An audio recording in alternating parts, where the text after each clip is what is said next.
1 year after the killing of George Floyd by Derek Chauvin, another former Minneapolis police officer. Studies show police killings across the country are still similar to past years. This news, despite the worldwide protests triggered by George Floyd's killing, calling for reform and justice.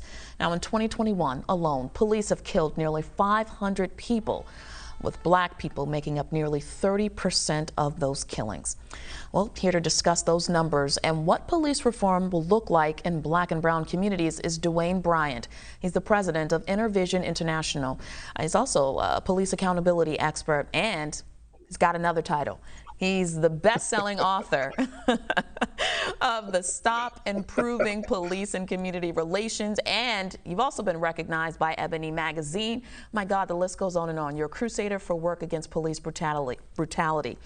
So, with all that said, Derek Chauvin sentenced to 22 years for the murder of George Floyd on Friday. 25. What is that? 22 and a half, right? 22 and a half. Yes. So, but that's not the end of his legal issues. So can you just basically tell us what's next for him? Well, he will be sentenced. I know many people are hoping with the whole qualified immunity that he has an opportunity to be sued in civil court as well as in criminal court. So we'll see what happens there. So I can't necessarily say what's next for him, but jail time is absolutely certain for him. All right, now, as far as police accountability, we know that you're an expert in that as well, one of your many titles. How do we get police accountability? How do we move forward, sir? Sure. First of all, we know that there's a need for police accountability. I want to run some numbers by you really quickly. For officers who've lost their certification, 4,500 for drugs and alcohol, over 3,200 for assault and violence, dishonesty nearly 3,000, theft over 2,600, misconduct of prisoners over 2,200, sexual misconduct, of which a majority of those women who are on the opposite end of that are African American and Latino, over 2,000. So when we're talking about a few bad apples, that is a misnomer that we need to just throw out because it's not even true. So now we understand that the police is a representation of the community, and just like we have problems in our community, we have problems in law enforcement as well. So then when you talk about the reforms, we need to be mindful of who these people are. They need to be tested. They need to be retested. If there is a police shooting, there needs to be mandatory drug and alcohol tests right there within 24 hours, because sometimes some of these officers are working and they may be under the influence of some extra non-legal substances. Oh, so not only are we paying their salaries, but they're also getting high on our dollar as well. Yeah, I hate to say that, and most people don't want to talk about it, but there are a lot. Like, I can run a list of different things in terms of reform. I know in Chicago, on the COPA, I'm on the Civilian Office of Police Accountability. There's a lot of reforms that we're trying to get within the law enforcement there.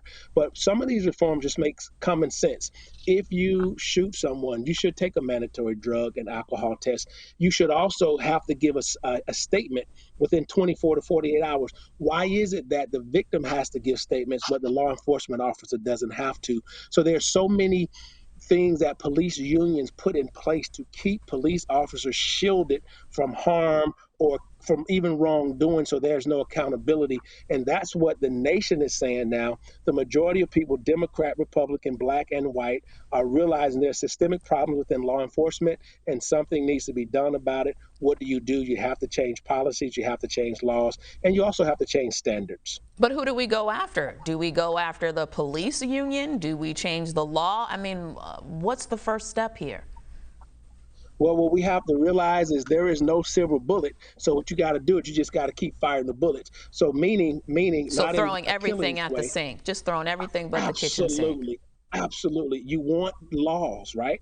You have to have the qualified immunity. You have to have better policies. You have to look at what the policies are for law enforcement. For instance, there's this police department I work with on West Coast. One of their policies was that you could not have like certain tattoos shown or visible. And I said, well, what if those tattoos are white supremacist organizations? Are you saying you can still be a police officer as long as you cover those up? They're like, oh, well, we didn't think about that in the policy. So there's a lot of policies that we have to look at. If you're a neo-Nazi, if you're a sworn Klan member, you are not going to be a good police officer, period, because you're going to dehumanize me. You're going to use excessive force because you have a sworn oath to another order that's not law enforcement. So we need to take a closer look at who these individuals are. If you are part of those clandestine organizations, you have to go find another job. All Period. right, last question for you. How can the George Floyd Policing Act possibly help with some of this? Well, you have a lot of things. You have the no chokehold.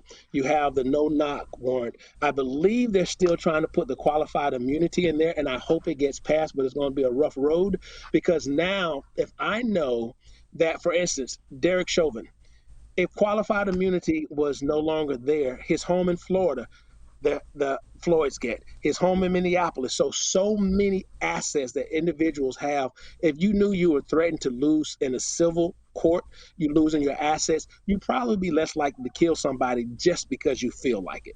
Got it. Dwayne Bryant, man with many titles, one including police reform expert.